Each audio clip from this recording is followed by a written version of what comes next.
The chapel requires some explanation. It wasn't in the mansion, but in a grove behind the mansion, which could be reached after a short walk. Alright, everybody, welcome back to some more Umineko When They Cry. We're actually gonna get straight into this. I do just want to say something real quick regarding a comment I got, um, and that is the frame rate, the last two parts ish, has been actually okay. Like, still not as good as how I'm experiencing it, right? But it has been actually okay, and I've been getting a comment. Well, this specific person has commented on multiple of my Mineka videos, telling me whenever the frame rate has gotten better, they've actually been giving me that feedback. So first things first, I do want to appreciate this person, right? I don't want to say the name in case people don't want to get out out it in case not everyone's comfortable with that. I'm not gonna out people commenting on my video directly, but I will say if that person is watching this video, thank you so much for reminding me that sometimes the frame rate does get better in some of my videos, and I don't know why. Sometimes some videos have the frame rate actually works.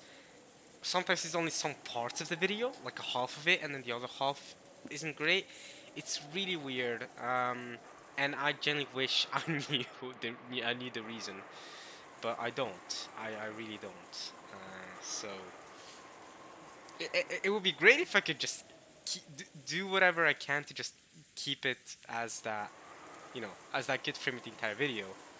I mean, I'd be fine with sacrificing some space in the hard drive or whatever it is to, or just like shut some other things off. Because I always shut things off, background programs off whenever I read this visual novel and record so that to make sure that the performance is as optimized as possible. But I thought that was the best I could do. But for some reason, sometimes the frame rate is better than during other times. And yeah, I genuinely don't know why. But and I do rewatch. Obviously, I don't rewatch these videos I make, but I do rewatch certain parts to check on the frame rate and stuff. Those kind of stuff, those kind of technical stuff, I check back on. Uh, would be kind of would be kind of weird to watch back my own videos for enjoyment purposes, considering I lived them. I mean, I'm living it right now, so it's kind of weird, but I watch them back mostly for just technical purposes, or if there was something that happened that some small thing that happened that I forgot about, it's just a small piece of dialogue that I feel like I want to be reminded on, something like that.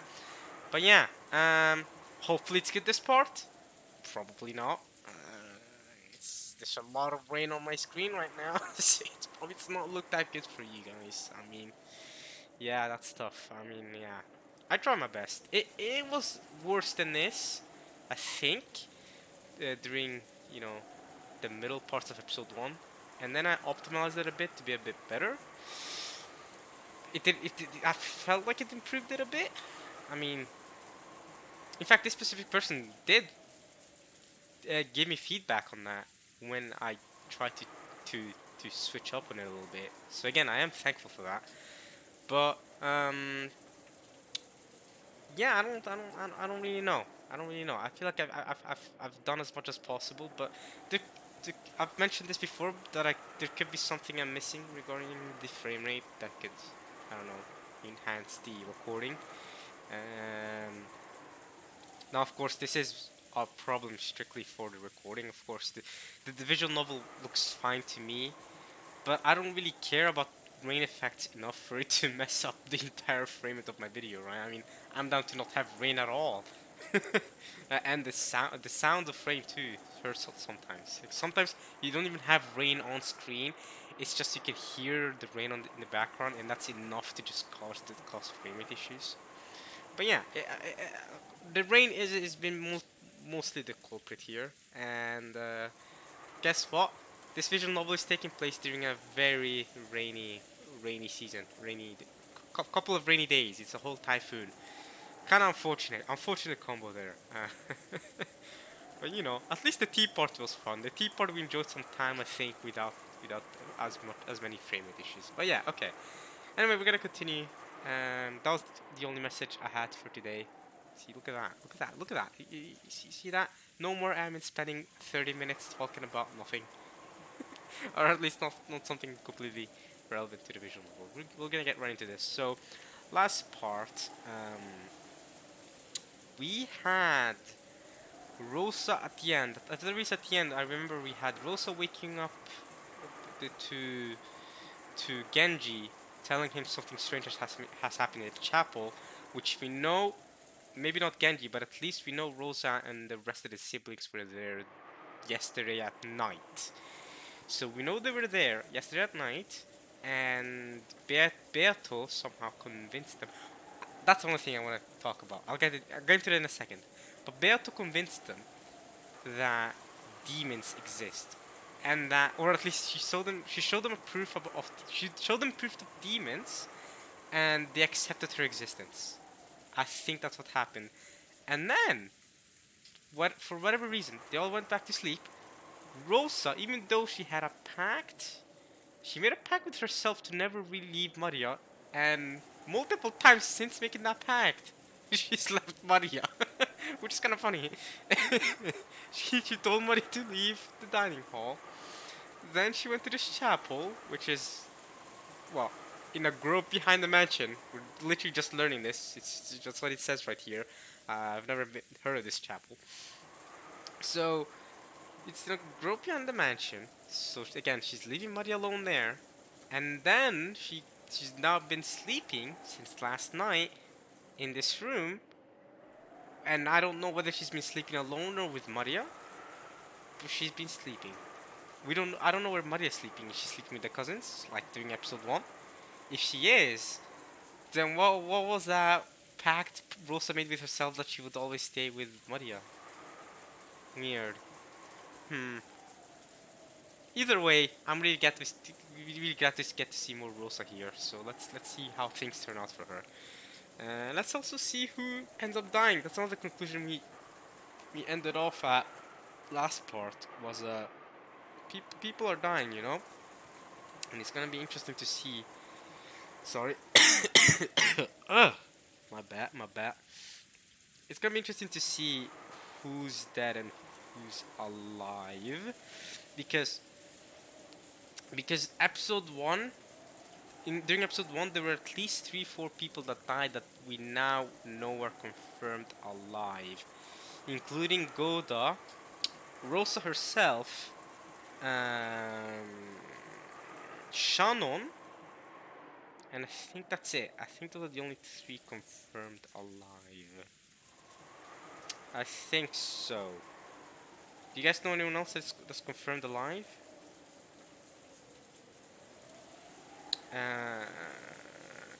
I think those 3. Kinzo was alive during the second day in episode 2. I remember that. Eva, Hideyoshi were alive. They died during the second Twilight, so whatever. Rudolph, we don't know if he's alive or not right now. Although in episode 1 he did call his own death.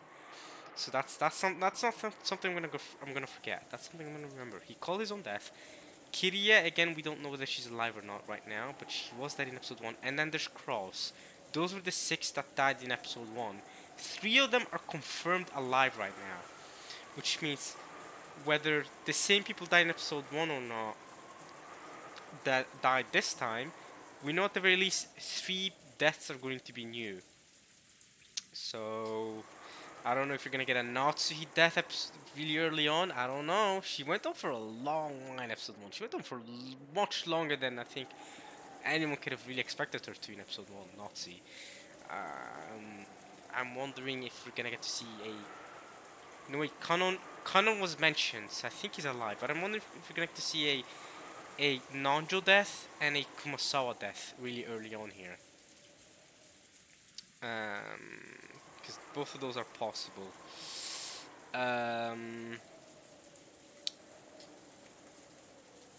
Let's see, who else?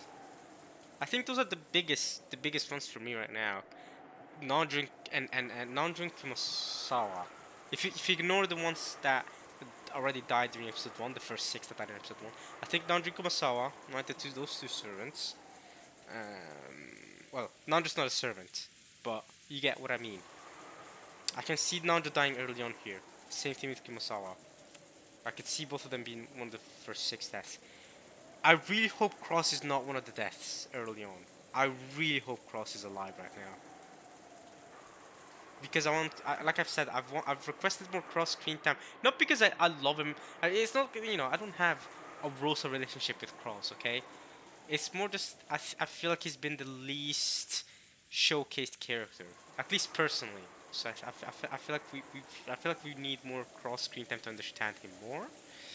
Especially because, like I've mentioned a million times now, he was the one that found a piece of the gold, which again is the whole way to defeat the witch. So,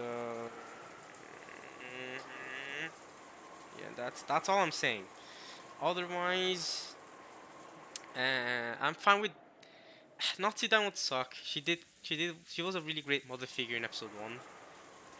It would still suck, but yeah, I mean, we'll see. I mean, we'll keep going. We'll see who's dead. We'll see who's alive. All right, we'll see what this chapel is all about. I mean, we can theorize all we want right now, but we better keep moving for now, I think. So, the chapel is not in the mansion, in the grove behind the mansion, which could be reached after a short walk. It had been built at the same time that the mansion had been constructed on Rokkenjima, so while its outside walls had been repaired many times, making it look new from the outside, it was a very old building. Okay. Rosa and Genji dashed through the rain together. Did they not even bring an umbrella with them? Come on, Genji. You're more professional than this. Just like the previous night, the rain was falling in earnest. Ooh. This path again.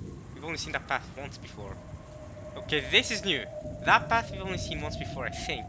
This is brand new. We've never been to this bit of the mansion, I don't think. This is like some other perspective of the mansion. Eventually they began to see the chapel beyond a sparse grove. Because yeah, this is it. I think this is the chapel then, right? Yeah, we've never been here before. We've never seen it. We didn't even know this place existed. Now I'm wondering something else, actually. What was I wondering? You know what? I forgot what I was wondering, so let's just keep going. Let's just keep going. If all she knew of it was its appearance from the outside, it might have felt like a place of dazzling beauty, where a pair of young lovers might want to hold a ceremony. Well, George and Shannon get to it. Actually, George might be one of the 6 deaths here, even though Shannon is confirmed not. Which, again, that goes against what Beato promised. Oh yeah, that's what I wanted to mention. Beato. So I finally got a correction for her correct pronunciation. imagine I fumble it now after. I'm pretty sure this is the correct pronunciation based on a comment I got. So I've been pronouncing her name as Beatrice, based on what I've heard the way Kinzo said it, because Kinzo's going Beatrice. But I think in Italian the correct pronunciation is actually Beatrice. So it's Beatrice. It's not Beatrice, it's more like Beatrice. You have like an A at the end. And that's what I've been missing because of Kinzo's screams. So Beatrice. So I'm gonna mostly be calling her Beato from now on though. It's a cute little name. I'm not sure how much she'll like me calling her that. But I'll keep it going, Beato. I like it. It's short, it's sweet, and nobody can really mispronounce that name, right? Beato. It's fairly easy to say. Well, Beatrice or Beatrice, the correct pronunciation, or Beatrice if you want to say it in English. I think that's how it is in English, Beatrice. If however you want to say or pronounce her name. At the end of the day, just like the comments said, it is mostly just nitpicks, right, of name pronunciations. It's not that big of a deal, you know. I mean, if someone says Beatrice to me, I'll be like, okay, I know who you're talking about. Alright, Beatrice from Umineko. Okay, cool. I get it. or if someone says Beatrice, like I used to pronounce it the entire time until now, which I've just recently learned wasn't completely wrong, just needed a bit of a correction with the at the end, Beatrice, not Beatrice. Uh, it's also whatever. But again, I'm just gonna stick with Beato, unless it's specifying her full name, like it's the Golden Witch, Beatrice. Then okay, yeah. But okay, good to know. I'm not Italian, so good to know of the correct Italian pronunciation. I'm pretty sure Beatrice is an Italian name, right? So good to know. Anyway, let's keep on moving here. However, it seemed that in Kinzo's eyes, this was a very sacred place, and Rosa and her siblings had been harshly told not to approach it unnecessarily. Well, Genji seemed to have thought that it's unnecessary to approach it now. So even at this age, and no matter what the reason for it, she felt some guilt in approaching the chapel, and was gripped by the fear that this would surely make her father so angry he would slap her across the face. Ha! Pa! Ha! Don't slap Rosa. Maybe I know someone's gonna say Rosa's finally gonna get a taste of her own medicine. Ah, God damn it! Rosa can escape the allegations. Alright. We'll keep it moving. We'll keep it moving. We've talked enough about the Rosa slapping Maria stuff. We've already spent plenty of time with that. Let's just keep going, okay? Let's not waste on time on things we've already discussed pretty thoroughly, I wanna say. Okay. So yeah, like I said, Kanon, even though he didn't get an appearance last part, he was confirmed alive, or at least they said that they split the job up between Kanon and the rest. So, or like Kanon had to do something else or something. So yeah, Kanon is alive. The servant silhouettes could be seen in front of the entrance to the chapel. So again, Kanon is alive. Shannon we knew, Gora we knew they were alive. We knew these two were alive. Kanon's alive too. That's great. But 6 are dead. I wonder if there's a magic circle in front of the entrance or something. Gora, Shannon, and Kanon. I wonder if there's a magic circle. Which meant that all of the servants on the morning shift had gathered. On the morning shift. So, okay, so the night shift servants died. Also known as Kumasawa. A short while ago, Rosa had been told the nature of the situation verbally by Genji. However, without laying eyes on it directly, she really hadn't been able to understand. So it is a magic circle? Is that it? Probably all the servants gathered there were the same. So okay, so Shannon went into the dining hall, found this weird, what was it again? A mark thingy? Some thingy? And she read out, there was only one word written on it, and just said chapel. And I guess she then contacted the other servants and told them, hey, let's go to the chapel. And then they found this thing at the chapel. And then they contacted Genji. Genji then went to Rosa. Rosa may or may not be the only sibling alive right now, which is why Gora might have gone to her out of all the siblings, especially considering she is the youngest. So I'm not sure how much Gora would be willing to depend on Rosa for all siblings.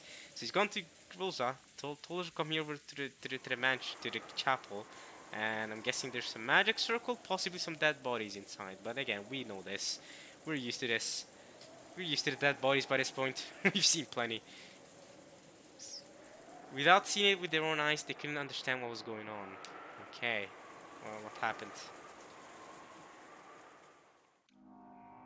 Hey, magic circle! It's just like the episode 1.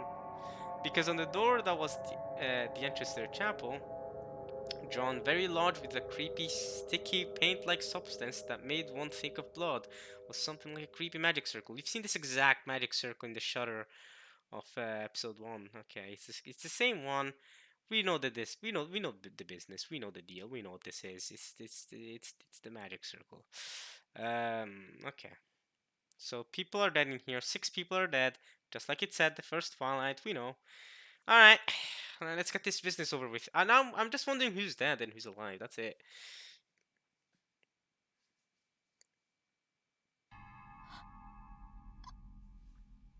何よこれいつ書かれたの What is this? When was it drawn here? The servants looked at each other. Goro was the first to open his mouth. 申し訳ございません。普段はここへは立ち入りませんもので、いつ書かれたのかは分かりません。 We do not usually trespass here, so we do not know when it was drawn.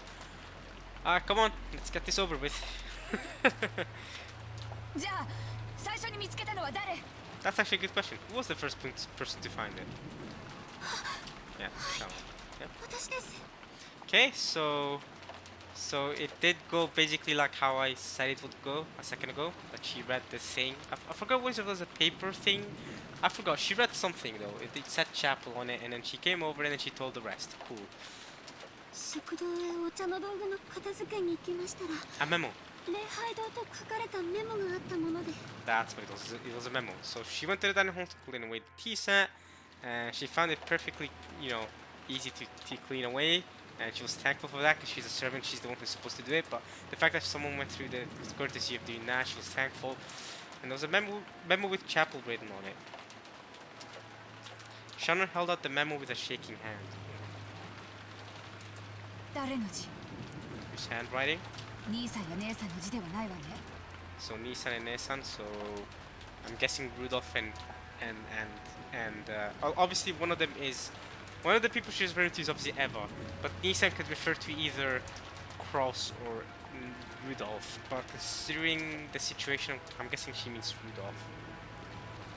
それであなたはここへ来てこれを見つけたの。 Unless I forgot what Nissan says. Doesn't Nissan just mean big brother? She has two big brothers. So that doesn't really help me. Although I could be wrong. Let me know. Maybe Nissan means eldest brother, and maybe she could be specifically talking about Cross. But I don't really know how that works.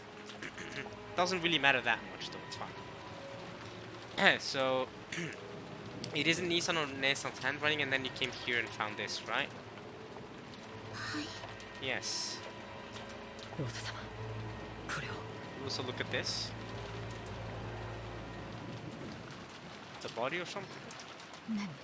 Okay, we're still gonna stare at the magic circle. Oh, okay. ハッピーハロウィン。Happy Halloween 4? What? Happy Halloween for what? Canon was pointing at a single line of English written below the creepy magic circle. A single line of English written below the creepy magic circle. Okay.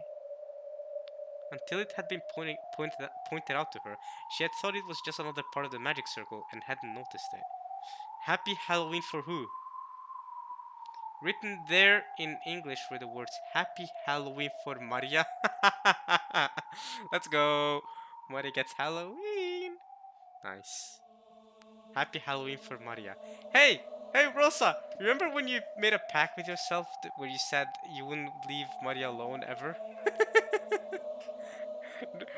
Uh, for the next 2 days, we're in this family conference. I will always stay by Maria's side so she doesn't meet with this mysterious 19th person. Well, it didn't take you that long for you to completely break off from that pact. I wish for an enjoyable Halloween. For Maria. A creepy magic circle. For Maria. Happy Halloween everybody, even though it's currently May as I'm recording this. We couldn't be further from Halloween. We literally could not be further from Halloween. We can't even say happy late Halloween or happy early Halloween. It's literally May, bruh. It's the end of spring. We're about to get into summer and we're going happy Halloween. God damn it, man. You know what? We're probably gonna end up spending so much time reading this visual novel. By the time October comes around, which is what, 5 months from now, freaking, we're probably gonna be at what? How many episodes do we? How many months does it take us to read a single episode of Umineko? Like, I don't know, 2.5 months or something. So let's say I'll probably be at what, episode 5? Probably. Let's say around, probably around there, and it'll be October, and we'll have a Halloween thing for episode 5, and finally we'll be able to go, hey guys, I'm recording this in October, so happy Halloween. Actually, probably not episode 5 because I'm probably gonna be taking a small summer break or something. So maybe episode 4. Who knows? Who knows where we'll be at October around this time. We'll see. That's if I'm still reading this visual novel by then and I'm not presumed to be dead or something. Let's say, what's there to say? Which like Beato in real life is gonna come and kill me? Ooh. Right. The only person who said the words "Happy Halloween" to Maria yesterday was Beatrice. I think I accidentally skipped something there. My bad. The symbols matched. The Golden Witch Beatrice. Alright.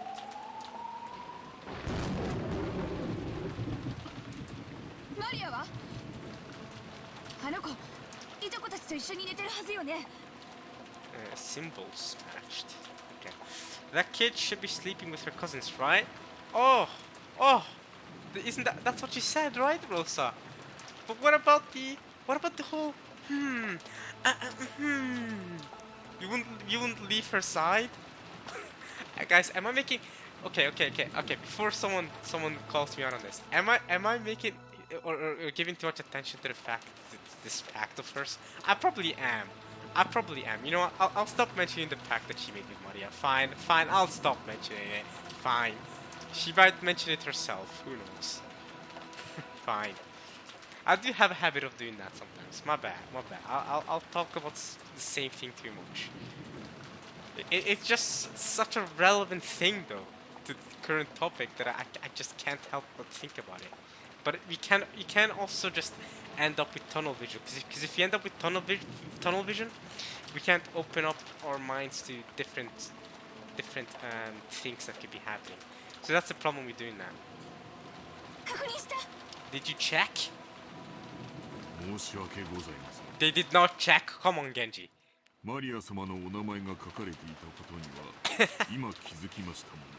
We just now realized that Maria-sama's name was written here. まだ確認しておりま Still have not checked. せん。至急 I shall. 何やってんのよ What are you doing? 私はマリアの様子を見てきます Are you sure you wanna do that, Rosa? You should probably send a servant to do that. I'm just saying. Go check on Maria and come back.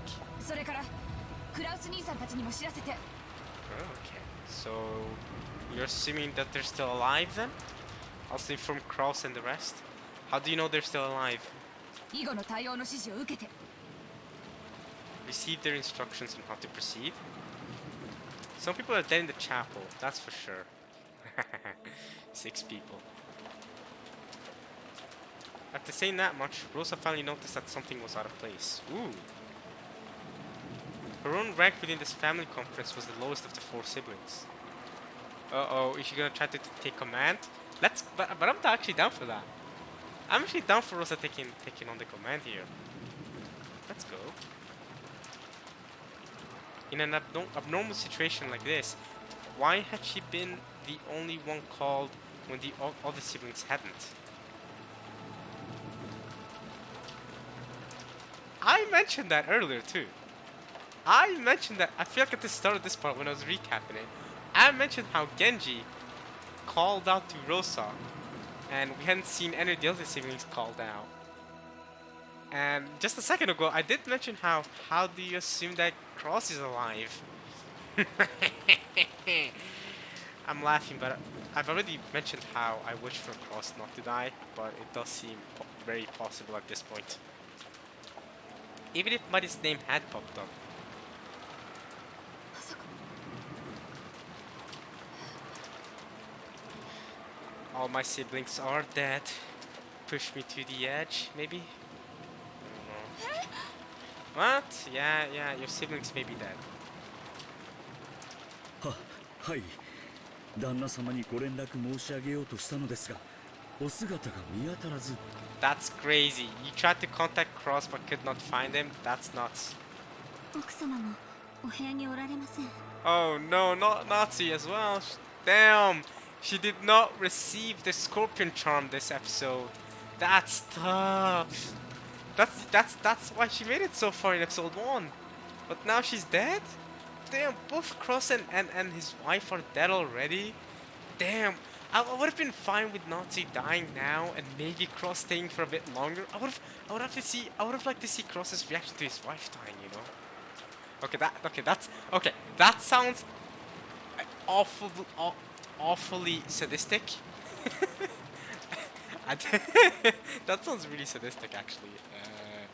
That I'm openly saying that I derive enjoyment from seeing a man's reaction to his wife's. That's actually all bad. That's actually bad, out of context. That's actually really bad.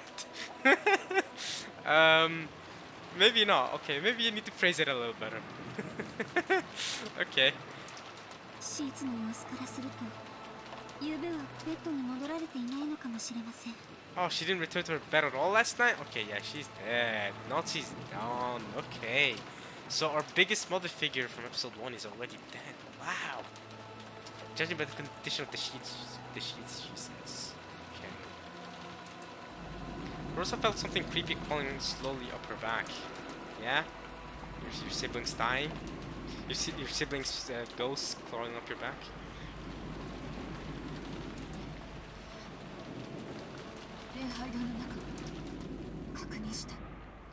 Of course they didn't, or else they would have already seen the dead bodies.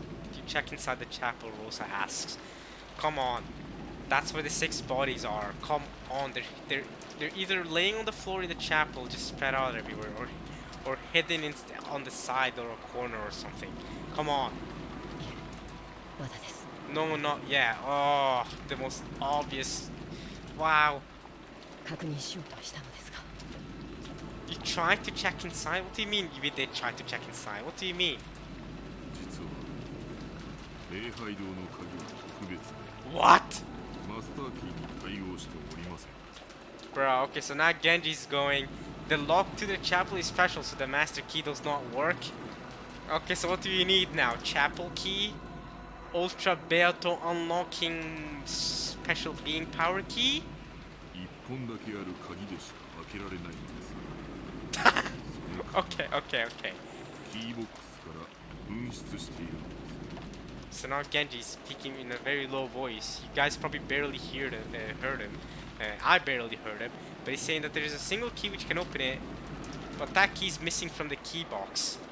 So Genji, that's hella sus, to say the least.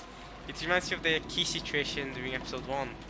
How someone took the key and then gave it back in the servant room, you know?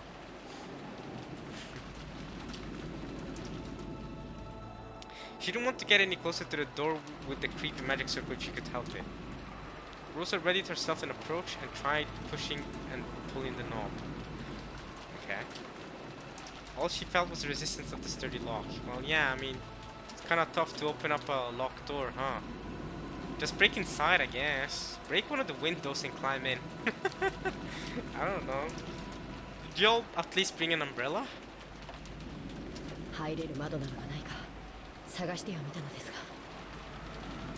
もし中を確認するのでしたら窓を破らなければならないかと思います。 That is literally what I just said, Kanon. So Kanon's saying that in order to check inside, we would have to break one of the windows. That is what I was just talking about. Break one of the windows and get in. That's it. Wow, but then a window's broken. Family's rich. Who cares if a single window is broken? But some family members are dead. A window is more important than some family members being dead.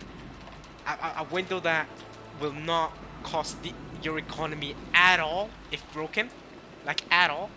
Literally, y'all have mountains of gold. Kinzo has this gold. Y'all have this money empire, all these businesses, and y'all are telling me we'd have to break a window. Yeah, that's costly and stuff.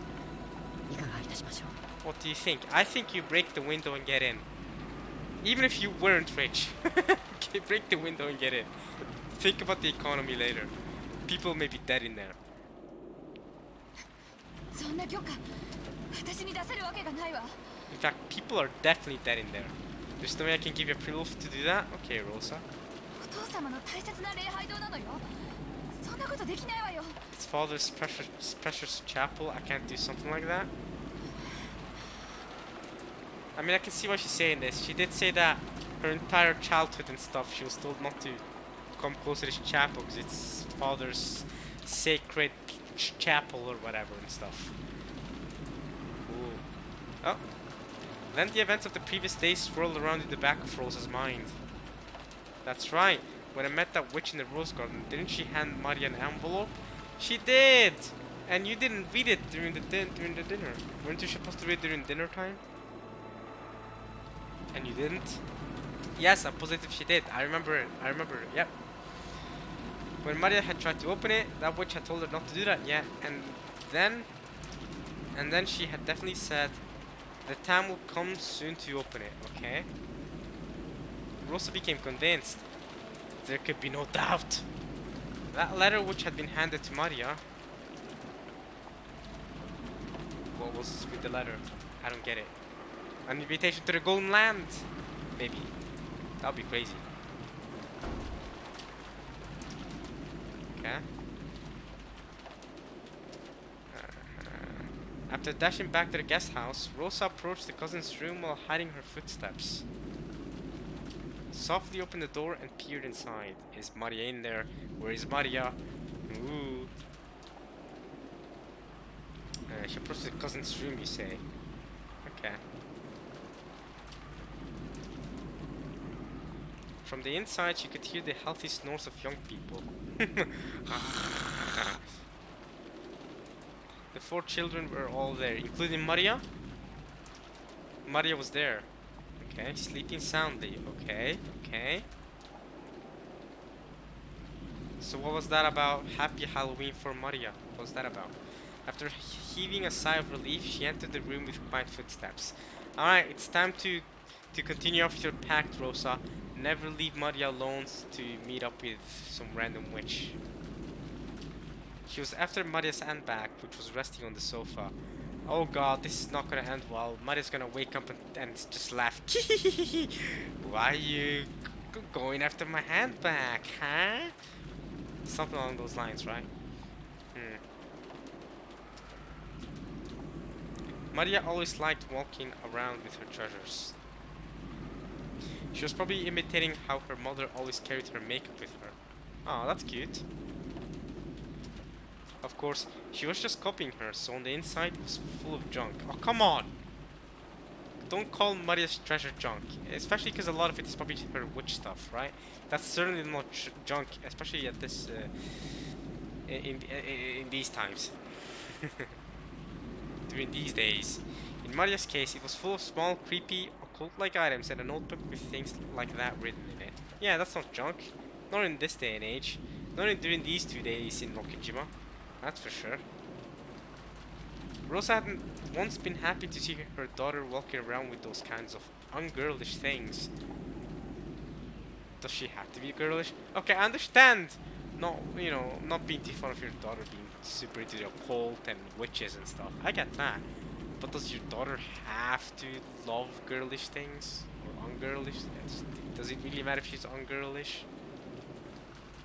Well, I wanted to use skating as an example. Is skating as girlish thing to do? What's the problem with skating, for example? I don't know. Actually, I say this, I met a skater girl. Well, I say I met her. I was walking to a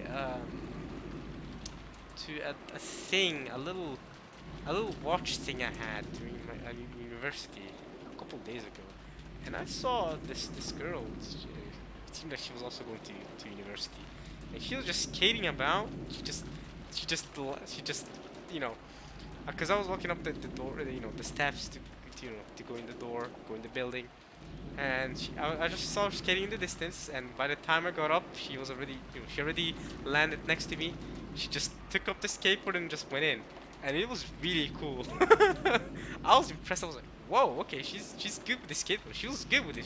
She came in quick, poop, took the skateboard, went straight in, right? She almost walked in before I did, and I was there, I was approaching the door long before she came. She came with the riding with the skateboard, so that's so impressive. I really like that sort of actually that method, that's an actual transportation method. That's so cool to me. It's like, oh, how do you get to places? Okay, I walk, you know, I drive a car, you know, I ride a bike. You know, there's a bunch of things. People are into scooters now and stuff. I ride a skateboard. That's so cool. That's so cool. That's my friend's so cool. She just came in with a skateboard. Woo! Sup? I'm in. Cool. She just took the skateboard in with her. Alright. She was not wearing a helmet though. That is very ungirlish, did she? I'm joking. She wasn't wearing a helmet, so but I'm sure she has enough control. I feel like she feels, at least I feel like that she feels like she has enough control over the skateboard to not have to wear a helmet. But still, helmet for safety. You know what I'm saying? I mean, people say you look lame with a helmet. Nah, put that helmet on. Safety is more important than looking cool. Alright. Come on. You can also buy cooler looking helmets. You don't have to buy the ugly ones. We've all seen those ugly, like, green ones that yeah, they're not cool. Just saying. I have, I mean, I usually walk to school because it's great exercise. I don't really do too much exercise other than that. I mean, not super actively at least. I'm not one of those people that exercises every day. Even though I should, I really should. I'm not gonna lie. I really should. But you know, walking, you know, about, I don't know, an hour a day, you know, to university and back is actually one of the things I actually enjoy doing. It's a nice change of pace. I used to ride a bike. I mean, I can still ride a bike and stuff. But yeah, I mean, I'm getting really off topic from Umineko. It's because Rosa mentioned. It's because the visual novel mentioned on girlish things. Nah, but seriously, yeah. I mean, I like to get around with, usually by walking. I like walking. I like hiking, walking and hiking. I think those are fun things to do. You know, if someone invites me to go hiking somewhere, it doesn't really often happen. I'm not gonna lie. I have been invited to go hiking before. It's rare though. It's rare. I don't feel like nowadays people want to do stuff. Or it's usually, I don't know, someone wants to play some Mario Kart or something. It's not, or some Super Smash Brothers. Even though I'm not good at it. The thing with Super Smash Brothers, you guys have all probably heard of this game. Who hasn't at this point? The thing with Super Smash Brothers, it's a fun game. I'm really bad at it because I don't play it at all, and it's one of those games where it's better if you play it every day. And I have a friend who's actually really good at the game. He's actually almost at professional level good, at least in this country. I mean, he went to multiple tournaments and LAN tournaments in the country, and actually came to the semi-finals and stuff multiple times. He's actually really impressive. So, you know, I remember playing Super Smash Bros against him and some other, you know, some other noobs. I guess those other noobs were technically better than me because they played more Smash than me, but they didn't play it a lot. And yeah, I mean, he was super nerfing himself and barely even trying, but he still destroyed us. It was hilarious. So finally now I knew what it was like to be on the other side of things. Although I often know what it's like to be on the other side of things, but I mean more like referring to my Rocket League stuff, because I'm definitely not as good at Rocket League as he is comparatively in Smash. I do want to specify that, because like I said, I mean, I do not think I do as well in Rocket League lands nationally as he's doing in Smash. Definitely not.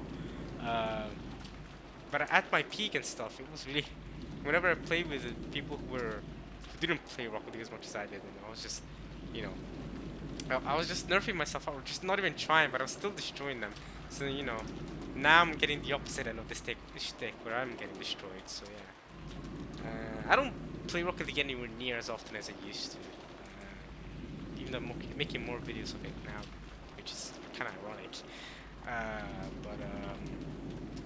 Yeah, I never really aimed for professional level in Rocket League at all, and that's too much for me, man. That's too much. I'm not that competitive of a person. You know, I played it for fun. You know, I got good because it was fun getting good. I say good. For me, my concept of good. You know, highest rank in the game levels of good. You know, I got to the highest rank of the game, in the game, and stayed there for many seasons, for years actually. And then they introduced a higher rank, which honestly should have been the highest rank to begin with, Supersonic Legend.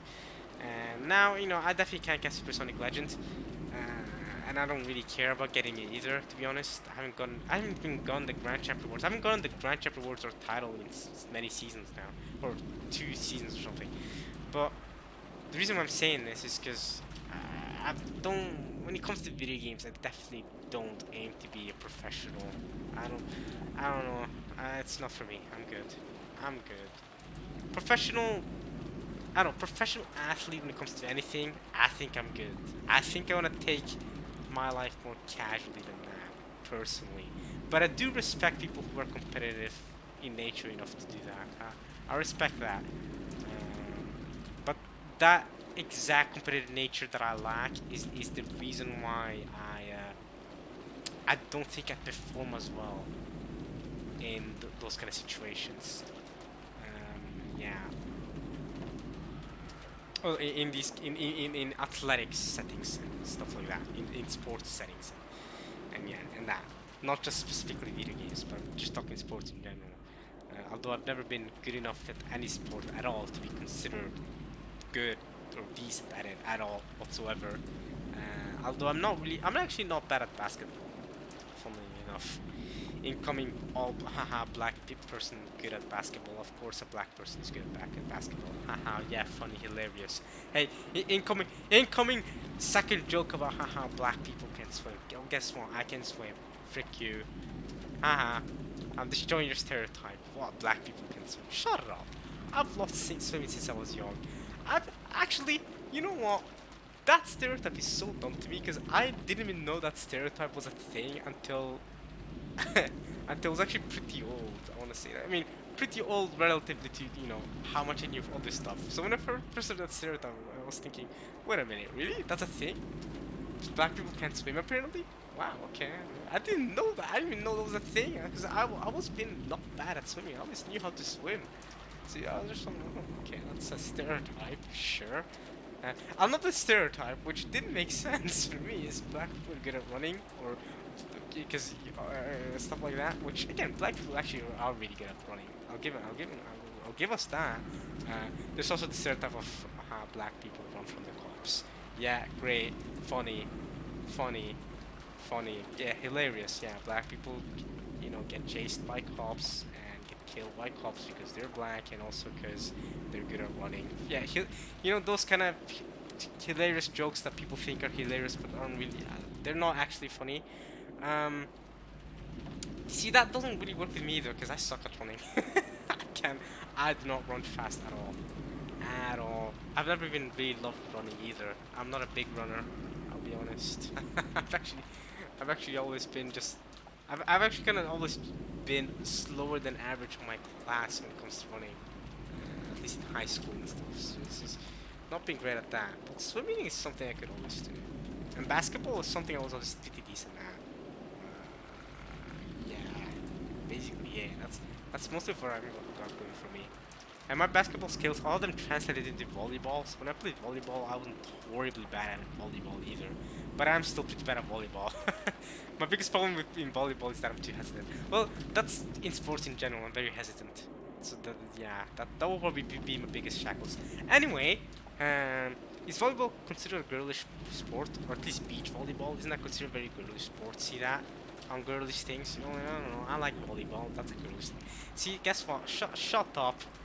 Walk around with those kinds of ungirlish things. Well, she likes. Okay, I understand the occult. It's fine. She likes ungirlish things. That's the main point I'm getting. That I'm deriving from all this random talk that I've been having. Maria is allowed to enjoy the occult and stuff somewhat, but even if not, what's wrong with her enjoying some ungirlish stuff? Come on now, she can indulge herself in some fun here and there. Why not? Right? I mean, I think we can all agree, maybe not. Powerpuff Girls is a very girlish show, though, and I was having all of it when I was a kid. I loved Powerpuff Girls as a kid, yo. Dude, I did not care. People may have been like, "Oh my God, Amin, wow, haha, you're watching a cartoon for girls. Dude, I didn't care. Powerpuff Girls was heat. That was a good show. Powerpuff Girls, as watching that as a 9-year-old, was banging. It was so good. I love Powerpuff Girls. I don't care. Call it girlish. I don't care, man. Oh yeah, another thing. Pink is my favorite color. Guess what? Wow, wow. Yeah, go ahead. That's crazy. See what's wrong with that? What's wrong with that? It's a freaking color. What? You see, the thing is, we associate colors we're associating colors with genders. Well, what's that about? Huh? What's that about? Well, black and blue is for guys, and pink and purple is for girls. Well, what's that about? Hmm? And now what? Yellow and red and orange and stuff are more gender neutral colors. What's that about? What's that about? Come on now. Come on now. Let people have their fun. Let people have their fun. And then, oh, don't get me started on the whole you're gay because of this. Nah, you know what? I don't even want to get into that topic. That's so annoying, man. You know, I'm done there. I am done. I've said my piece. I'm not gonna take this thing too really, but Rosa just probably means, you know, I mean, she's always been annoyed that Maria likes the occult stuff. She probably wanted to be more of a normal, you know, girl. I guess is what Rosa means. What she means by girlish things, I'm interpreting more of a, it's a very not typical for a 9-year-old girl to like, which I see what she means by that, you know. I mean, if I'm thinking, oh, you're a 9-year-old girl, what sort of things do you like? You know, you're thinking, oh my god, okay, you like Sailor Moon, you know, you like, I don't know, you know, I'll be honest, I have not talked to a lot of 9-year-old girls in my time. I have not. Funnily enough, I do have cousins. Like Maria, I do have multiple cousins that used to be 9 years old that aren't anymore because, like I said, just like Battler, I haven't met them in years. And then I met them again, and by that point, they were already like 13. So I have a cousin, and she's now, I think she's 13 years old by now. I think. Because her older brother is a couple her older brother is a couple years older than her, and he's a couple years younger than me. So if she's a couple years younger than him, then she's about 13. Has she already reached 14 by now? Oof. I don't know when she was born though. If she's 14 now, she was born 2007, 2008? That's possible. It's possible that she was born around then. I don't know.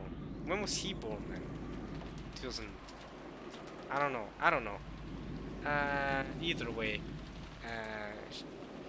Either way, I have not experienced talking or hanging out with enough 9-year-old girls to know what sort of thing they like. But I will say the occult is not one of them.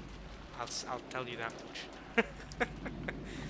A lot of occult stuff is certainly not it. So I guess that's what Rosa means more than anything. I've definitely spent more time talking about this than I absolutely need to, so I think we're just gonna keep going. However, after she had tried to force Maria to stop, they had gone into a big fight, and she had decided to let it be. Oh yeah, big fight? Oh god, did you slap her again during that fight? That would be bad.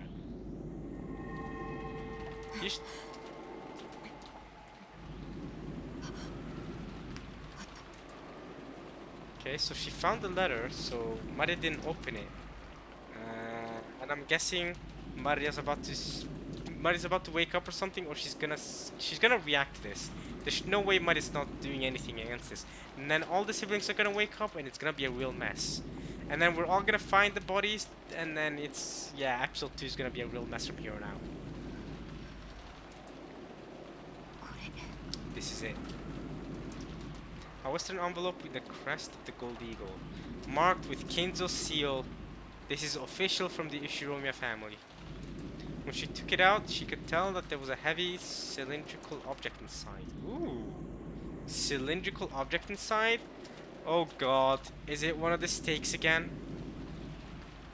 She could tell by its feel. She could tell by its feel and its weight. There was no doubt. It's a steak. It's the steak that Beato used to kill those peeps, the Twilights, in episode 1. Is that it? This was a key. Okay. Oh. Oh. What a troll. What a freaking troll. She put it there in advance. That's nuts. That is nuts. Okay, well, let's go. It's time to use the Kingdom Hearts Keyblade and open the chapel door. Let's go. Keyhole! Choo! May your heart be your guiding key.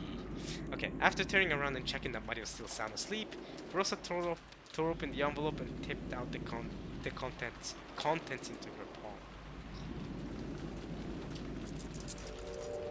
It was a key with an old and intricate design. Yep, that's the key of that looks like a key to some chapel to me. Go, go, go. This is like some Grisha basement key. It kinda is, you know. This is the sort of key that Grisha was wearing, and then he looked behind on Aaron and was like, Aaron, I'll show you the basement tonight or later today. And then yeah, lots of plot twists there. Okay, anyway. Rosa grasped that key and dashed out. Okay, well, Maria's not gonna be happy with this.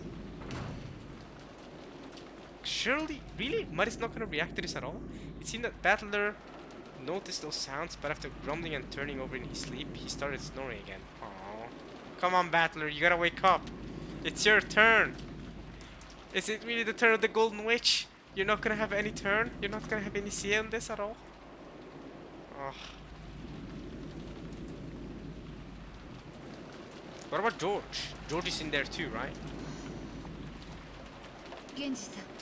Doesn't this confirm that George is alive too? Because Rosa was in that room. So that confirms George and Jessica's life. Or them being alive. Unless Rosa was just very clumsy and too focused on getting the envelope that she didn't notice that maybe either one of George or Jessica was missing.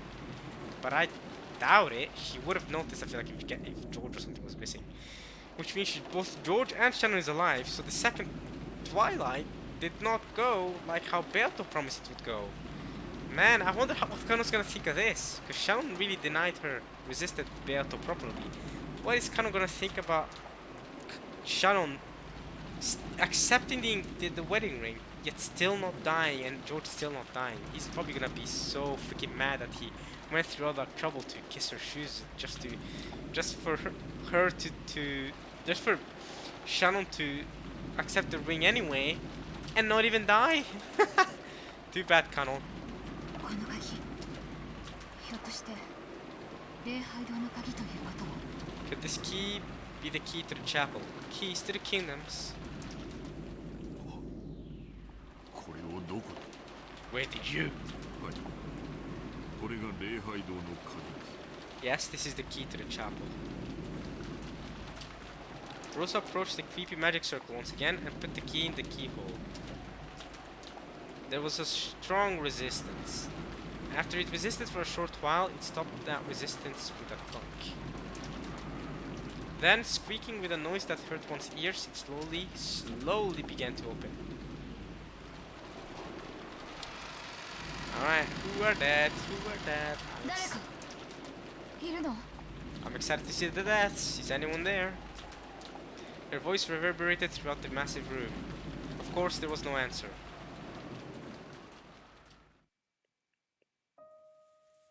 Beckoning. That's the song that's playing right now. The chapel had a high ceiling and the air was cold. And even on this rainy, unsettling day, for some reason it felt sacred. Sorry, not scared, sacred. The servants timidly followed after Rosa. Rosa-sama, あれを Rosa, look at that. Kano noticed it immediately and pointed. Over there was the altar, okay? So we remember this chapel from 2 parts ago, I believe. We've been here. That was the first time we saw it. Out of nowhere, kind of random. In the place where normally a pastor would preach of God's love, there was a table that shouldn't have been there. A table that shouldn't have been there, okay? Hey! At first it looked like a dining table. Well, it's a tea party. It's Halloween. Oh, it's not a tea party. It's Halloween. You can see the Jack-o'-lantern. Is it a jack-o'-lantern? Is that what it's called? Am I dumb? Anyway, at first it looked like a dining table, and there actually were gorgeous plates and utensils set on the table, enough to make you think it was a child's birthday party or something. Anyway, I'm gonna check if it's called jack-o'-lantern. Is it not called jack-o'-lantern? It is called jack-o'-lantern. Yeah. See that? Okay, I know some terms. I don't think that's a real big term. Okay. I was about to call it a pumpkin, but I was like, wait a minute. There's a word for pumpkins in Halloween, that get this face. Okay. Well, there's no light inside it, but that's fine. And interestingly enough, that Halloween is not a big thing in Japan either. At least not as big as it is over here. Which is great, actually. I would rather be in Japan because I don't really care much for Halloween, to be honest. Okay. Dining table, gorgeous place in on the table, child's birthday party. Okay. Upon closer inspection, the surrounding area had been decorated with pumpkins and black and orange ribbons. They were probably Halloween decorations. And there were people seated at the table. People? 3 people on each side facing each other, seated in chairs. What the hell? Can you show me said people? 3 people? On each side facing each other? Oh, okay, so they're dead people. Are these the 6 people that died? They're staring at each other dead? Or facing each other dead? That's an interesting way to be killing people on the first night, Beato. There are people seated at the table. At the table, okay. 3 people on each side facing each other seated in chairs, okay. Is this like that one Jesus painting where they're all sitting on this table eating dinner or whatever? I don't know what they're doing. Except instead of it being dinner and stuff, it's pumpkins and Halloween and decorations and stuff, and they're dead. They could be recognized at a glance. Here we go. Here's the family members. So who's dead? Cross and his wife. Okay, so they're dead. Evan and her husband are dead. And Rudolph and his wife. Wow, those are the 6 dead? Really? Really? Those are the 6 that died this time? Would have hoped that at least Cross survived, to be honest. Mostly because I wanted to learn more about Cross's character, but okay. Which does conclude me to... It does lead me to the conclusion that if 6 people die right here, and these are the 6, then yeah, that does lead me to think that Kumasawa and Nanjo are alive, despite not being shown in that character reel a couple of parts ago. Kumasawa, Nanjo, and Shannon were the only 3 that weren't shown in that character reel. Shannon has now been shown, but Kumasawa and Nanjo, since that character reel, have not been shown once. I don't know if the division level is trying to send a message through that, but it's something I just want to mention. But if you're asked if these were definitely them, you'd still have to go even closer to check. Because they seemed almost like dolls, because they're dead. Rosa and the rest had opened the door, entered all at once with the sound of many footsteps, and called out, asking if anyone was there. Okay. And yet, there had been no reaction. Even assuming they had chosen to ignore them, normally you'd expect there to be some kind of reaction. And there hadn't even been that. So at first, it felt like someone had set down some dolls that looked a lot like them. By now, it wasn't just Rosa, Shannon and Kanon, and even Goda. They were all fighting frantically against the rising creepy emotion tightly grasping their hearts. Interesting that it says Shannon, Kanon, and even Goda, but it doesn't say Genji. So Genji's not that creeped out by this? Makes sense. Has Genji ever been creeped out by anything? Okay, so big brother, big sister. She could be talking about Rudolph and Eva, or Eva and Cross. Either way, both of them are her older brothers. One of them is her older sister. As she climbed up to the altar, she called out again, but still the others gave no reaction. Yes, by now Rosa had accepted it. She accepted Beato and now she's accepting their deaths. That's crazy. They were not dolls. She had accepted that they were those very people. Okay. これは This is, says Shannon. Ganon also has a little grunt. They approached close enough to be able to see clearly what was on the table. Just like their first impression, it looked like a lovely banquet, reminiscent of a child's birthday party. Plates piled up with sweets, glasses with lovely drinks. Several ornaments in the shape of pumpkins. They were all decorated in a Halloween style, and while it might have been an irrelevant thought at a time like this, she thought that this would surely make Maria happy if she could see it.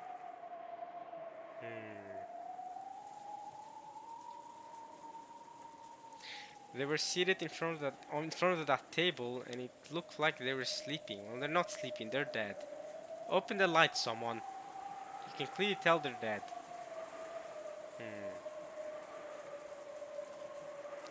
It was an eerie scene, as though a small, fun-looking Halloween party had been stopped in time.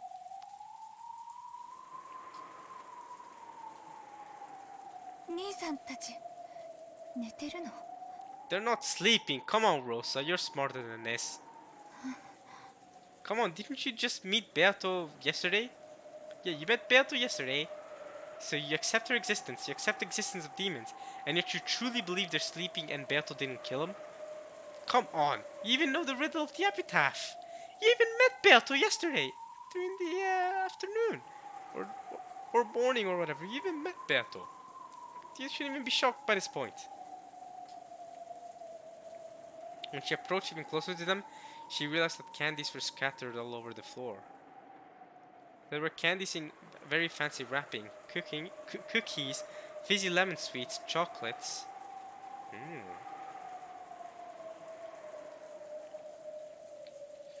And they were all distributed across the carpet, which was covered with blackberry and cranberry jam. Okay. Blackberry and cranberry jam, you say? Are you sure about that? Yep, there's the blood. I was gonna say. Gora's the first one to react to their deaths? Damn. Okay, so now we're seeing the scene. Okay, we can have a look at this. There's Genji, right? So Rosa's the one at the front. But Gora's the one that reacts. What is this song? Hey, yo, what is this music right now? Okay. Anyway, you can see Rosa at the front right there. There's Shannon. There's Genji. Gora's the one that just reacted, so he's screaming, ah! And then at the back there, I can only assume he's Kanon. But he's pretty tall here, isn't he? Just like a bit taller than Shannon? Why does he look that tall in the background? Okay, so yeah, this, I can only assume this hand over here is Cross, right? Because that's his red dress. And yeah, some sweets all over the floor. Cool. Rosa and the rest finally realized what the situation was. That took y'all some time. It was a Halloween party. A banquet for those not of this world. Cross, Nazi, Eva, Hideyoshi, Rudolph, and Kirie. 6 people in all were seated in the chairs, dead as though they were sleeping. Okay, well, just like we expected. So the character names have all now been updated in the character files. We'll be checking that out in the beginning of next part, I'd say. We'll check out what the character files be saying. But for now, let's continue. How could you tell that they were dead and not simply sleeping? Oh, come on! Don't, come on. That was because they were, from their chest to their stomachs, vertically sliced open. Yikes. That is a brutal scene. Oh, okay, they died more brutally than I thought they would have. But okay. From their chest to their stomach, vertically sliced open, you say? Wow. Wow. Wow.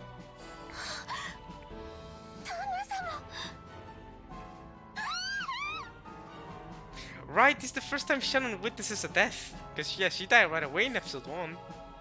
Yeah, it's the first time seeing Shannon scream like this. It's also the first time we hear Rosa, we see Rosa witnessing a death. And all Goda too. Goda's never been at a death before. It's so crazy seeing all these people that died in during, you know, the 3 of the people right now witnessing these deaths were actually the first ones to die in episode 1. Which means 3 of the people that are currently dead were alive in episode 1 at this point in time. Yep, because Nazi was alive. She got saved though, she should have been dead. And at this time, both Eva and Hideyoshi were also alive. But now they're both dead, and they're all dead. Nazi's dead too, so... In exchange, we get Rosa. Yes, she's alive. Yes, Rosa, stay alive as long as possible. Yes, yes, yes, yes, yes. I'm really hoping she gets more... Now, she better get the spotlight. Literally, all the siblings are dead. All the siblings are dead. Rosa, it's time you come up to the front and get your well-deserved spotlight. Let's go. Let's go. Rosa out here. We get, you know, Shannon still alive. Goda being alive, it's just whatever. I mean, it's just fine. I don't really care. I don't really care that much for Goda. There's not much for Goda's character for me to care that much of his being alive or not. But Rosa right now, all your siblings are dead. And their wives and husbands are dead. It's just you, Rosa. And your daughter, actually, too. But up to you. I'm just saying, Rosa. I'm just saying, Rosa. You're out here. You're alive. Let's go. Kind of reacting just like how he acted during episode 1. How cruel. The 6 of them was seated at the Halloween party, all of them killed with their stomachs sliced open. That's rough. That's a rough way to die. Was the jam that covered the floor something that they couldn't finish eating, which had overflowed out of their stomachs? Or was it just blood? No, it was blood. The contents of their stomachs had been splattered all across the floor. Ah, is that it? And that wasn't all. From their stomachs, almost as though they had spilled out. Dang. Sweet. Bro, it's almost like Jessica predicted the situation, man. She even sang this song during the school cultural festival. Jessica was the one going like, sweet, instead of you know, she you know, what actually happened with Jessica, she went, patan, to the patan, to the patan. Right, that's how she actually went, right? But in this version, they decided to make her do this little prediction where she goes, sweet, and then, yeah, guess what? Oh, they spilled out. Sweet spilled out. Wow.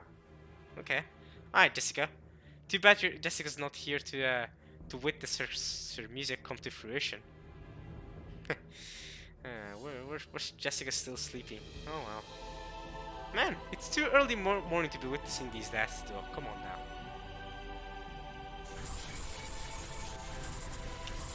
Wow! I hope you guys caught that little show. Did you guys see that little show? The little that little quick scene skips. Candies and cookies, fizzy lemon sweets and chocolates had spilled out, stained with blood, and had scattered across the floor. Fizzy lemon sweets. Ooh. They were stained with blood too and everything. What could have happened to cause this? Well, I wonder what. Come on, Rosa, didn't you accept Beato's existence? Why are you that shocked by this? What did Rosa see to accept Beato's existence yet to be this shocked by this? I mean, it's fair enough. I mean, I feel like you're gonna be shocked by what's happening right now either way, but... It was almost as though the insides of their stomachs had been stuffed full with sweets, and when their stomachs had been cut, it had all flowed out.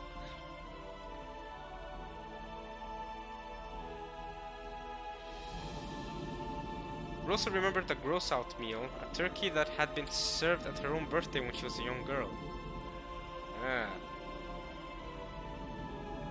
When she had put the knife in from the inside, her very favorite, but because no one had told her about it at all. Bright red ketchup omelette. omelette rice had, poured out like blood-stained maggots. Blah, dripping, slimy, pulpy, sticky. Nice descriptions. What the hell? So now we're going from these Halloween candies to Rosa's childhood? Some ketchup omelette rice that poured out like blood-stained maggots. Okay.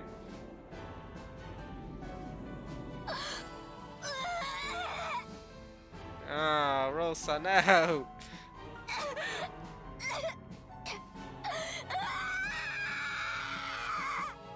Hey, Rosa, guess what? At least you're not the youngest sibling anymore. Guess what? I mean, you still kind of, you're still the youngest sibling. It doesn't matter if the older siblings are bad. I mean, you're still the youngest. But at least now you have the highest authoritative power, you know? Now you get all the money to yourself. You're good. See, you're good. All the money is yours, Rosa. The charm of her youth was revived. Rosa felt the monster raging inside her stomach as the acid started to rise up. Oh god.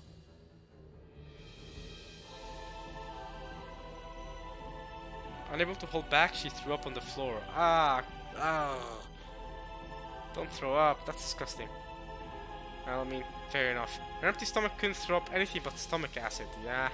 I hate that. I've done that before. I've done that. I've thrown up just stomach acid before because my stomach was empty. It happened. It was early morning, and I didn't eat anything in the morning.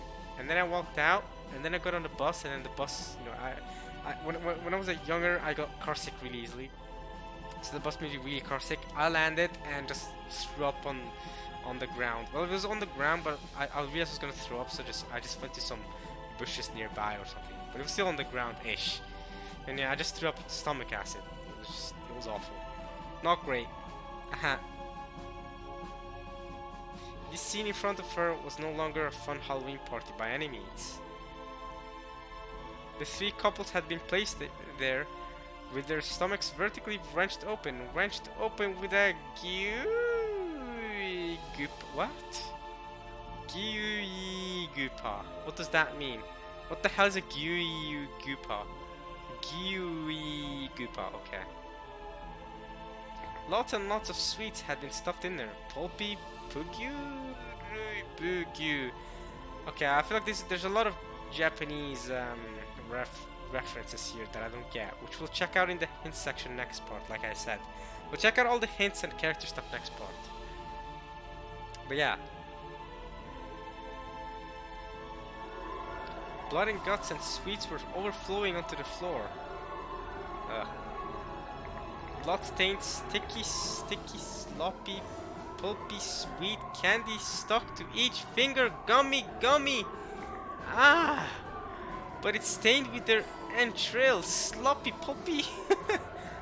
What was that I stepped on just now? That didn't feel like a candy or a cookie or a fizzy lemon sweet or a chocolate. What the hell is going on, everybody? What are these descriptions? Am I reading this properly? Blood and guts and sweets were overflowing onto the floor. Blood stained, and it says sticky, sloppy, pulpy, sweet candy stuck to each finger. Gummy, but it's stained with their entrails. Sloppy, pulpy. Wee. What was that? What I stepped just now? It definitely that didn't feel like a candy or a cookie or a fizzy lemon sweet or a chocolate. Okay. I'm so scared I can't even look at the bottom of my foot to see what I stepped on. Damn.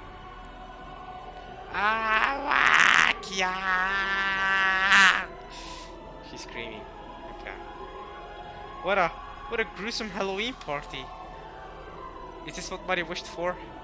From far away, it looked really beautiful, fantastical and fun. And when you see it up close, it's really terrible, disgusting, and yet still somehow beautiful. Rosa still finds it beautiful?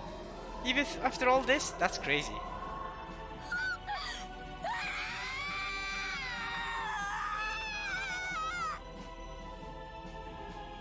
Rosa's wild thoughts tried as best they could to escape her throat with a loud voice that was neither a scream nor a roar.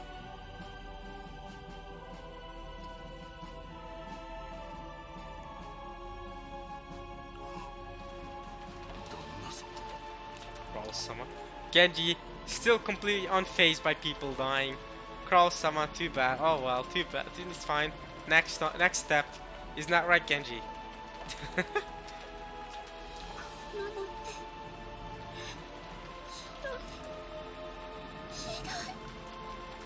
This is horrible, just horrible. 救急車警察 Yeah, that ain't gonna work right now, Golda. Not right now. If episode 1 plays any memory, the phones are probably not gonna work. And even if you could call the police and ambulance right now, they're not gonna be able to reach you right now because of the typhoon. So your best bet is to wait until tomorrow morning either way, no? Ambulance, police.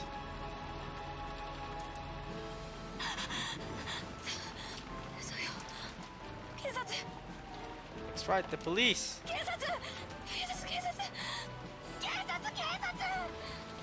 So police, or keizatsu. Yeah. If a word tied to reality like police hadn't come out of Gora's mouth, Rosa and the rest would probably still have been unable to escape this nightmarish party. But that wasn't because they thought that the police might be able to do something. If they didn't say police out loud, it felt like another seat would be set up at this demon's party and given to them. Ooh, they don't want to be next. It felt like their own stomachs were getting uncomfortably filled from the inside.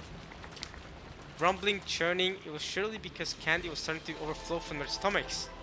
This reminds you of Monster. I don't know if you guys have ever seen Monster. It's a manga. It's also an anime. It was also adapted into an anime by Studio Madhouse. But in Monster, there's this monster. There's a book. I'm not gonna spoil Monster. Don't worry. But there's a book in Monster called Monster, or something about Monster with multiple identities. And it goes, and it starts eating stuff, and it goes, matcha matcha, boku boku, roku, ah! And it just starts eating stuff, and it just eats a lot of stuff, and its stomach gets bigger and bigger and bigger. It reminds me of that. And yeah, Monster is such a good show, though. Such a such a good story. I really like the characters in it too. Freaking Grimmer is awesome. The main character is great. Tenma is great. And of course, Johann Liebert, fantastic.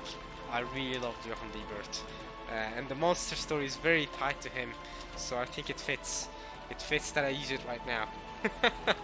Johann Liebert is the sort of person that would come up with something this crazy, though, for sure. Man, some of the things he was doing in the show. I watched the anime, by the way. I did not read the manga version. I watched the anime version. It was really well adapted, so I just decided to go with that. But yeah, it just reminded me of that monster story. The name, oh yeah, no, I remember what it's called now. It's called The Nameless Monster. Right. And then there was the, Grimmer had his own story, The Magnificent Steiner. Yeah, I remember that one. Where he just like starts sleeping and he goes into this mode where he just kills everyone. He beats everyone up, and then after that he completely forgets the memory, everything that just happened to him. But he somehow kills everyone that was in his way. It was actually kind of crazy. But yeah, Monster's great. Rosa was again tortured by a desire to vomit and threw up her stomach acid on the floor. Again? And then she searched to see whether there was any candy mixed in. Search for it, search for the candy.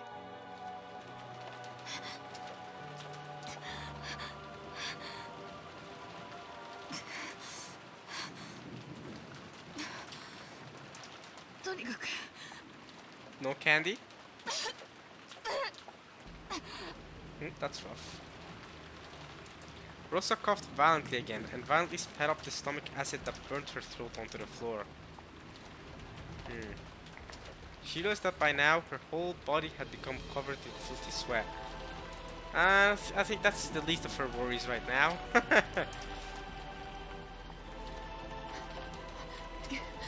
Genji-sanとシャナンちゃん、お父様に連絡して指示を仰いでちょうだい。郷田さんはカノン君と一緒に行って警察に電話を。あとナジョ先生に来てもらっ The fact that she's still trying to keep things under control is actually really nice. Right? Trying to get things set up and moving as fast as possible. Impressive. Good job, Rosa, even though she's just vomiting out stomach acid. Have Nandro come here and what? It's way too late for medical care. Now you can do an autopsy or something, like last time. He can find out how long ago they died. Isn't that what he did last time? Oh yeah, they must have died approximately 5 to 8 hours ago. At some point during the night. Something along those lines. The servants accepted their orders and dashed outside. After watching them leave, Rosa once again fixedly cast her eyes upon her siblings, who had been through life's joys and sorrows with her, and their partners. Even though there could be nothing more tragic, for some reason, their fantastical deaths tempted her to describe them as beautiful. Wow! I was literally just talking about this earlier, how even after all of this, she said that there was a fantastically beautiful view about their deaths. That's crazy. Beato impressed Rosa with her siblings' deaths. That's crazy.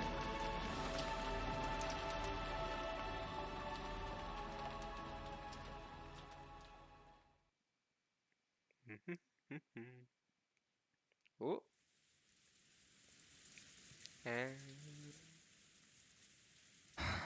いねえな。 right, so they've woken up and they're trying to find out where they are. Okay. Cousins are trying to find out where the siblings are, where the adults are, and the servants, I guess. どこに行っちまったんだろうな。 What about Nanjo and Kumasawa? Where are they at? We still know where they're at. But okay, I think I'm gonna end it there. Honestly, that's a good ending point. We just saw some deaths. I thought that was a spicy part, no? I thought that was a spicy part of Umineko and Neko. I hope you guys enjoyed that one. We had a little bit of a ramble, but we also went by some stuff. We went by the deaths pretty well. I hope you guys enjoyed this part of Umineko when they cry. We'll continue off next part. See how these deaths are gonna continue. Well, first we need to find out how the cousins are gonna react to the deaths. But more than anything, I am very excited to see how Rose is gonna take on her leading role, especially because there's no one really to contest her against it, other than Kinzo. Really, if Kinzo plans to do anything, that's if Kinzo's still alive. We know Kinzo survived to the second day, but we don't know if Kinzo's still alive right now. So yeah. But it's gonna be really interesting to see Rosa take on the leading role here. I mean, she's gonna have to act like the Natsuhi of last part, except now there's no one really to. She is the leader right now. So I wonder what Rosa's gonna do. I bet she's gonna do less mistakes than Natsuhi did. Nah, I'm joking. But I do want the best for Rosa. I think she's gonna do good. And I was told that by a commenter that many parts ago by now. I mean, about 20 parts ago or something. That I shouldn't worry and that Rosa will get her, or as in Rosa will get some screen time in this episode or in upcoming events. And I think I see now what they mean by that, because she's the only sibling left. And I'm down for that. I mean, I would have been down for Cross to still be alive to see more Cross character, but I mean, I guess at this point, if you want to see more Cross character, we'll wait for episode 3 and hope that Cross ends up surviving at least the first night. God damn it, Cross. Yeesh. Okay, so before we continue, who has died in the first night, both in episode 1 and episode 2? So far, Rudolph, Kitty, and Cross. I think those are the only 3 people who died during the first night, both in episode 1 and episode 2. Yet I feel like Rudolph and Kiria have infinitely more character time than Cross has. So much more. I feel like I've hung out with them so much more than Cross. Even though Cross is the one that found the piece of the gold. Interesting. I mean, yeah. We're just gonna continue this off next part. To be honest, there's not much else to say. Second day. started off pretty as expected for the most. I mean, okay, the way they died was pretty unique. You know, the whole Halloween theme was funny, right? Then the fact that she found the key in Mari's envelope, I wasn't expecting that. But we were expecting some deaths here, and then eventually it was kind of obvious that the deaths were in the chapel, and now we're seeing this tendency that in the first night, at least the first Twilight, the deaths are in the same room where this magic circle is. So we saw the same magic circle in the shutter of episode 1, and now we're seeing it again. We're seeing this magic circle again here in this chapel, and then inside, of course, inside the chapel, there's some dead peeps. But yeah, um, it took some time to get to the second day of for this one, but yeah, exciting. Now the plot I feel like for episode 2 is really gonna get moving. Now we've gotten our first stats. Time to see how everyone's gonna react to it. Time to see how Beato's doing. If Beato's human form is still out here. Time to see how people are gonna connect it all to Beato's existence and how various people are accept her existence versus people who don't accept her existence. That sort of stuff. But we'll see how it goes.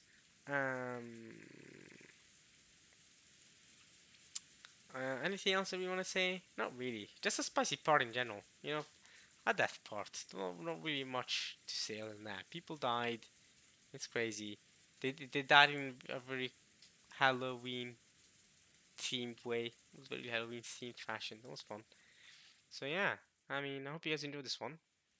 I'll meet you guys next time to see the continuation of these deaths and all the implications of them, of course. Too bad for Battler. He's lost both of his parents again.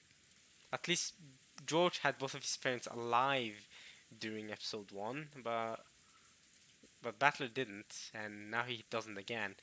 But to be fair, now they're all dead for both George and now if you think about it, even Jessica's parents are both dead. At least in episode 1 she had Natsu alive, and Natsu really went hard on being the mother figure.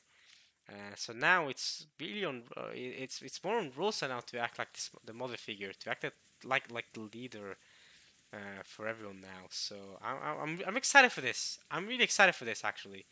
To see how Rosa's gonna be as the leader, because of course, you know, I want to see some Battle Rosa tag teaming. This might be what's gonna ensue here. Might be my favorite sequence of Umineko so far, depending on how it's handled. Because now Rosa is the only sibling left, and with the Kinzo stuff, and Battler out here in his little war with Beato, right? Their little chess game. It's gonna be interesting to see how he continues, how the story develops from here on out. But yeah, I'm gonna leave it there. I hope you guys enjoyed. I'll meet you guys next time. Thank you for the feedback, to all the commenters who have given me feedback and everything on different stuff. I do very much appreciate it. Just keep giving me the feedback, and I'll try my best to improve and what I can improve. So yeah, I guess peace out for now. We're done. Alright, y'all. Peace.